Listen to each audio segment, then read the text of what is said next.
Anioł to ktoś, kto pomaga przyjrzeć się mnie, temu, co najgorsze we mnie, w najpiękniejszy sposób. To wybawia. Przyjrzeć się mnie, temu, co jest najgorsze we mnie samym, w najpiękniejszy sposób. To, co najgorsze, kamufluje się w nas jak ryba ukryta w głębinach morza. To, co w nas skryte, jest również przerażające, niebezpieczne, dlatego potrzeba anioła, specjalnej interwencji nieba, łaski, by nie zraniła nas ta interwencja, by nie zabiła też nas ta prawda o nas, ukryta w nas samych. Bo zanim dorośliśmy, zanim dojrzeliśmy, życie już rzuciło nas w takie odmęty wydarzeń, których nie umieliśmy rozwiązać, albo zupełnie one nas zaskoczyły w naszej nieumiejętności reagowania. I popełniliśmy oczywiście wiele błędów, czasem bardzo poważnych. Niekiedy były to ciężkie rany lub krzywdy zadane sobie i innym, bo nie wiedzieliśmy, jak na to zareagować.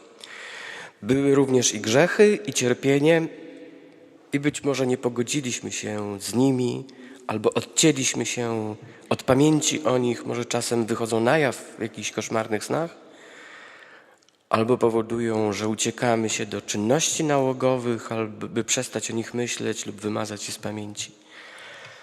Nie mamy kogoś, kto by nam udzielił wsparcia, tak nam się wydaje, tak jak to było w Ewangelii Świętego Jana, kiedy Jezus ujrzał leżącego przy sadzawce właśnie i poznał, że czeka już długi czas i rzekł do niego: czy chcesz wyzdrowieć? A chory mu odpowiedział: nie mam człowieka, żeby mnie wprowadził do sadzawki. Potrzebujemy przynajmniej człowieka, a jeśli to jest jeszcze anioł, to bardzo dobrze. Potrzebujemy kogoś, kto by nie tylko udzielił wsparcia, ale też kogoś, kto by pozwolił nam w prawdzie spojrzeć na wspomnienia, na ukryte prawdy, których do dziś nie umiemy ocenić. Oczekujemy kogoś, kto by nas obdarował empatią, to za mało, zrozumieniem, wczuciem się w naszą sytuację, miłością, zgodą, ale by też wreszcie obwieścił w prawdzie, jaką wartość mają te przeszłe wydarzenia. Co się naprawdę stało w moim życiu, bo sami też nie umiemy tego zinterpretować. Więc szukamy drugiego człowieka, ale mam nieufność pewną, tak w pierwszym spojrzeniu na kogoś możemy podejrzewać, że ten ktoś też jest obciążony swoimi mrocznymi tajemnicami, więc wycofujemy się z tej pomocy ludzkiej i pozostajemy sami. Ale wtedy nic się nie zmienia. Bóg nas nie opuszcza, widzi nasze osamotnienie, bezdomność serca. Chce temu zaradzić, więc wysyła anioła. I najczęściej wciela się on jednak w człowieka. Czy to jest możliwe? Oczywiście. Anioł nie pozostaje z nami na całe życie, oni się zmieniają. Widzimy to w księdze Tobiasza. Rafał dokonuje swojej misji i odchodzi. Ale przez jakiś czas nawiedza pewnego człowieka, Azariasza, i przez niego działa. Więc najczęściej może być tak, że anioł oddziaływuje na nas przez drugiego człowieka, który dla nas był aniołem na jakiś czas, ale później odchodzi. Możemy być wtedy rozczarowani, ale aniołowie do nieba muszą odejść. Na ziemi pozostają ludzie. Rafał odszedł. Więc póki nas nawiedzają, umiemy skorzystać z posługi tych, którzy działają przez ludzi, przez jakiś czas, chociaż nie oznacza to, że mamy angelizować ludzi, że mamy patrzeć na ludzi jak na nieludzi. I jak wiemy, jest taka księga w Biblii, którą można by nazwać anielską. Mam na myśli oczywiście księgę Tobiasza, w której mamy przypadek anioła, który ukrywa się pod posługującym człowiekiem. Opowiada o rodzinie żydowskiej, która mieszka na wygnaniu w Niniwie. To są trudne warunki. Tobiasz, Anna, ich syn, również Tobiasz. I dzisiaj czytaliśmy fragment opowiadający o jego wędrówce z Azariaszem i z Rafałem i takim dziwnym zdarzeniu, że Tobiasz chciał wymyć sobie nogę i nagle wyłoniła się jakaś niebezpieczna ryba. Co to jest? Co to za obraz? Na czym polegał ukryty problem Tobiasza? Popatrzmy najpierw tak szeroko, zanim zawęzimy temat. Bardzo trudno nie mieć lęku, gdy się żyje w atmosferze prześladowania, w ciągłym zagrożeniu życia. To jest Niniwa, miasto nierodzinne, to jest miasto asyryjskie. Żydzi tutaj są w zagrożeniu. Co jakiś czas widzą trupy pobratymców, które trzeba skrycie również grzebać. Bardzo trudno żyć w takiej atmosferze bez wstydu, będąc wygnanym Żydem w mieście Niniwa, stolicy Imperium Asyryjskiego. Imperium, które zniszczyło ojczyznę Tobiasza. Bardzo też trudno żyć bez cierpienia, gdy się widzi biedę swojej rodziny, napięcia między rodzicami, wreszcie okaleczenie ojca, jego ślepotę, jego gorycz, pragnienie śmierci, pogardę, którą przeżywa nawet do własnej żony, Anny. Jakieś rozżalenia wynikają tam w tej rodzinie. Tobiasz żyje w ogromnym lęku. Znałem kogoś, kto się urodził w obozie koncentracyjnym i tam spędził pierwsze lata życia i ta osoba przez właściwie całe swoje życie żyła w ogromnym lęku. Choć minęło już, dawno się skończyła wojna, ale ciągle w lęku.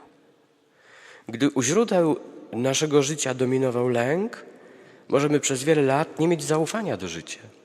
Możemy spodziewać się tylko nieszczęść, nie wierzyć w szczęście. Dla młodego człowieka takie uczucia są raczej nie do udźwignięcia. Być może ktoś z nas w tym młodym Tobiaszu mógłby się dopatrzeć własnej historii i znalazłby analogię też do sytuacji rodzinnej, do tych napięć, do okaleczeń. Może tylko jakiś fragment tej historii Tobiasza jest twój czy mój. Tobiasz na pewno nie miał pewności siebie, czuł się bezradny wobec przyszłości. Bezradny wobec przyszłości. Pomyśl, co myślisz o przyszłości? Czy cię to nie przeraża, nie? Te następne dni, miesiące, lata. Nic nie gwarantowało jego szczęścia ani powodzenia. Było coraz gorzej. Ojciec, domyślając się zapewne rozpaczy syna, wysyła go po depozyt, jakby ostatnią deską ratunku, 10 talentów srebra. Złożył je u Gabaela Wraga w Medii. Rzeczywiście suma odłożona w dobrych czasach była ogromna, ale droga do niej bardzo daleka. Młody człowiek bez pomocy nie był w stanie tam dojść. Był więc potrzebny przewodnik. Kto z nas radzi sobie z własną historią sam? Historia potrzebuje zbawienia, gdyż bez tego zbawienia jest jedynie postępującą tragedią, niszczącą w nas chęć do życia. Więc pomyśl, czy nie jesteś zniechęcony do życia własnym zmaganiem o przetrwanie już teraz, które coraz bardziej wydaje ci być trudne, bo może bezsensowne, może przygniatające. Biblia pisze, że Bóg wysłuchał modlitwy starego Tobiasza, który już błagał o śmierć i wysłał do niego archanioła Rafała. Jest napisane w 3 rozdziale Tobiasza, tej godziny modlitwa obojga została wysłuchana wobec majestatu Boga i został posłany Rafał, aby uleczyć obydwoje. To ciekawy szczegół, że anielska posługa to jest taka, że on leczy w relacjach, nie leczy samotnie, tylko łączy ludzi. W ten sposób jeden drugiemu jakby pomaga. Zawsze, gdy ktoś z wyższego świata schodzi do niższego świata, musi przebrać się w szaty tego świata. Gdyż światło Boga, którym wypełnieni są również archaniołowie czy aniołowie, mogłoby nam zakłócić przyjęcie łaski. Tylko nieliczne osoby mogą znieść ten błysk jasności wydobywający się z oblicza aniołów. Przypomnijmy sobie zwiastowanie Miriam i Gabriela. Czy jakaś kobieta w Biblii wytrzymała spojrzenie archanioła? Zachariasz, który spotyka Gabriela, po spotkaniu z nim przez kilka miesięcy nie mógł wydobyć z siebie słowa. Tak więc Rafał wszedł w człowieka o imieniu Azariasz, podejrzewamy. Azariahu to jest tyle, co pomoc Boga. I musimy raczej przez analogię do wcielenia Chrystusa przyjąć, że jak powiedziałem, archanioł nawiedził jakiegoś człowieka o tym imieniu, Azariasz. Po prostu jakby ogarnął jego osobę w dyskretny sposób. Aniołowie nas nawiedzają, demony opętują. Tu znowu mamy ten sam moment, że anioł jest posłańcem propozycji. On robi to w delikatny sposób. Demon człowieka napastuje, atakuje, zmusza. Więc kiedy pytany o imię powiedział, że jest Azariaszem, a nie Rafałem, to nie kłamał, bo rzeczywiście wszedł w takiego człowieka. W drodze natrafiają na rzekę Tygrys, którą dzisiaj czytaliśmy o tym. Ta rzeka Tygrys jest szczególną rzeką. Ona w Biblii nazywa się Hiddekel. I tu trzeba się na chwilę zatrzymać. Jest to jedna z 4 rajskich rzek, otaczających raj, wypływających z raju. Hiddekel etymologicznie pochodzi najprawdopodobniej od słowa hedek, które oznacza nocny cień. Pomyślmy, wejść w nurty nocnego cienia, jakby wejść w swój własny cień, wejść we swój własny lęk, wejść w swoją własną ciemność. No trzeba mieć odwagę, żeby to zrobić. Tak jakby Bóg prowadził człowieka do rajskiego rozwoju, bo jest to rzeka rajska, na każdym poziomie istnienia od fizycznego do duchowego, tak, pozwalamy się mu prowadzić, zawsze jest jego celem rozwój, owocowanie, ale jest jeszcze coś. Ta rzeka to może być również strumień naszego życia, który rozpoczyna się od małego źródełka, ale celem jest oczywiście ogrom oceanu, czyli sam Bóg. Wszystkie rzeki wpływają do morza lub do oceanu. Życie każdego z nas jest nakierowane na Niego, na bezmiar miłości i życie w oceanie boskiego życia. Bywa jednak tak, że na początku naszego życia, kiedy istnienie nasze jest delikatne, wątłe, wąskie, jak maleńki strumyk górski, który dopiero wypływa, pojawia się jakaś przeszkoda, kamień, drzewo, które upadło, jakaś tama, zapora. Wydarzenie, które zmienia kierunek strumienia ludzkiego istnienia. I życie zamiast iść swoim torem, swoim korytem, przez to wydarzenie jakby idzie zupełnie gdzie indziej.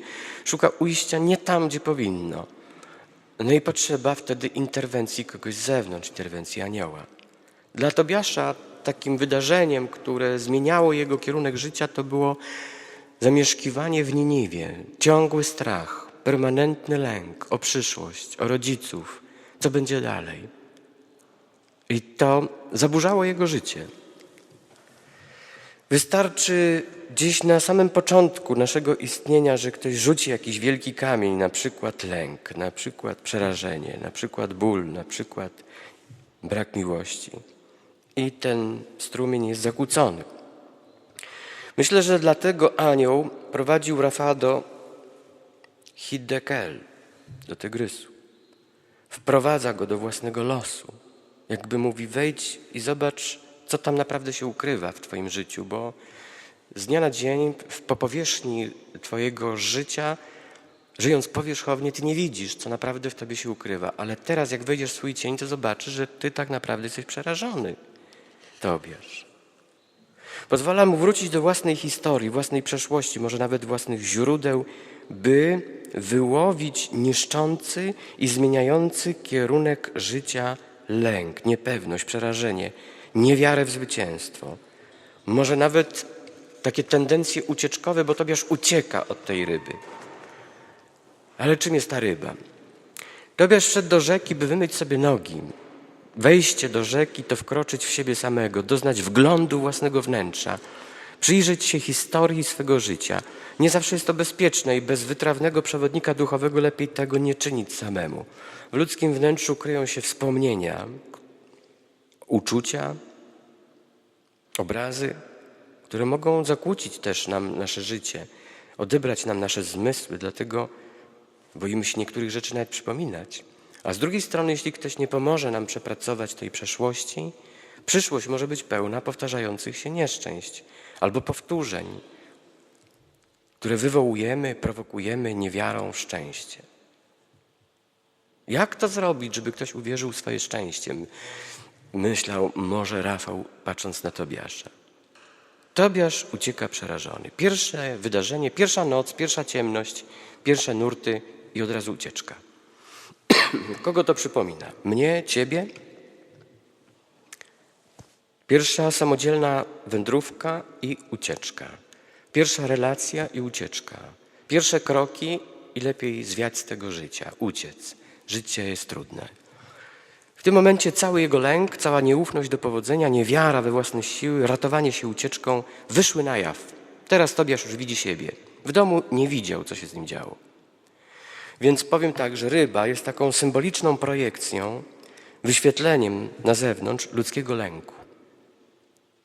Czasem w jednej chwili może ujawnić się cały nasz silnie skrwany lęk i niewiara w pomyślność, w zwycięstwo, w jakimś na przykład symbolicznym obiekcie. Na przykład oglądając film Szczęki 7 czy tam 5 o potwornym rekinie pożerającym ludzi, albo film Pirania na przykład, doznajemy ujawnienia się naszego wewnętrznego lęku, jaki mamy nie tyle przed wchodzeniem do morza, albo nawet oglądaniem filmu, co raczej do wchodzenia w otchłań własnych prawd, siebie samego, własnych wspomnień, prawd o sobie samym.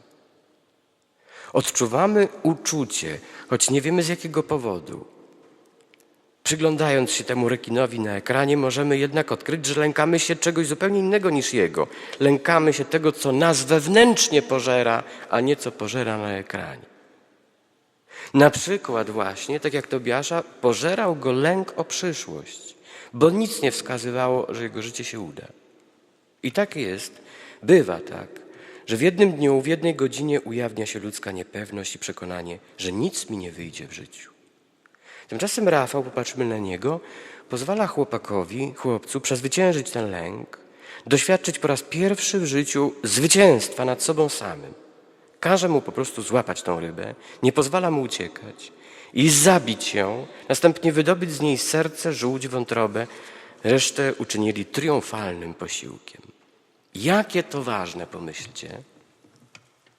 Gdy ktoś w życiu pomoże mi doświadczyć powodzenia, wesprze mnie, ponieważ doskonale mnie czuje, przenika mnie, jestem przejrzysty dla niego i chce dla mnie dobrze i wyczuwa moje przerażenie, wycofanie i zaradza temu z delikatnością, jak dobrze spotkać w życiu takiego anioła, który ukrywa się w innym człowieku. Jak błogosławiona jest Jego obecność, która przez słowa prawdy, promocji pewnej pozwala nam znów uwierzyć, że się uda, że warto żyć.